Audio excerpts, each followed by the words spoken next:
இது மாதிரி ஒரு 10 நெக் பேண்ட் வந்து நம்ம ஃபாலோவர்ஸுக்கு ஃப்ரீயாக கொடுக்க போகிறோம். சமூக வலைதளங்களில் பின்தொடர்பவர்களை அதிகரிக்கும் நோக்கில் அனுமதியின்றி பொதுமக்களை திரட்டிய இளைஞரை காவல்துறையினர் விசாரணை நடத்தி எச்சரித்து அனுப்பிய சம்பவம் மதுரையில் பரபரப்பை ஏற்படுத்தியுள்ளது. புதுக்கோட்டை மாவட்டம் ஆலங்குடி பகுதியைச் சேர்ந்த செல்வா என்பவர் சமூக வலைதளங்களில் மதுரை என்ற பெயரில் பக்கம் நடத்தி வருகிறார். மதுரையின் பல்வேறு பகுதிகளுக்கு அடிக்கடி வந்து பொதுமக்கள் மற்றும் இளைஞர்களை மையப்படுத்தி ரீல்ஸ் மற்றும் வீடியோக்களை பதிவிட்டு வந்ததாக கூறப்படுகிறது. இந்த நிலையில் தனது இன்ஸ்டாகிராம் மற்றும் ஃபேஸ்புக் பக்கங்களை பின்தொடர்பவர்களுக்கு ப்ளூடூத், நெக் பேண்ட் உள்ளிட்ட பரிசு பொருட்களை வழங்கப்படும் என அறிவித்து மதுரை பெரியார் பேருந்து நிலையத்தில் 12ஆம் தேதி காலை 10 மணிக்கு நிகழ்ச்சி நடத்தப்போவதாக சமூக வலைதளங்களில் வீடியோ வெளியிட்டிருந்தார். இதையடுத்து அந்த அறிவிப்பை பார்த்த இளைஞர்கள் மற்றும் இளம் பெண்கள் உள்ளிட்ட பலர் பெரியார் பேருந்து நிலையத்தில் திரண்டிருந்தனர்.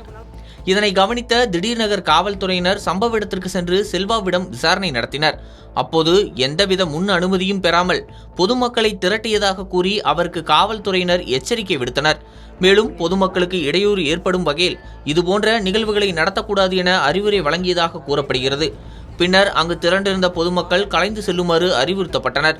செல்வாவின் பெற்றோரிடமும் தொலைபேசியில் தொடர்பு கொண்டு காவல்துறையினர் ஆலோசனை வழங்கியதுடன் இனி இதுபோன்ற செயல்களில் ஈடுபடக்கூடாது என எச்சரித்து அவரை அனுப்பி வைத்தனர். இதற்கிடையில் பேருந்து நிலையங்கள், ரயில் நிலையங்கள் மற்றும் மக்கள் அதிகமாக கூடும் பகுதிகளில் சமூக வலைதளத்திற்காக பொதுமக்கள், குறிப்பாக பெண்கள் மற்றும் கல்லூரி மாணவிகளை வீடியோ எடுப்பது தொடர்பாக நடவடிக்கை எடுக்க வேண்டும் என்ற கோரிக்கையும் சமூக ஆர்வலர்கள் மத்தியில் எழுந்துள்ளது.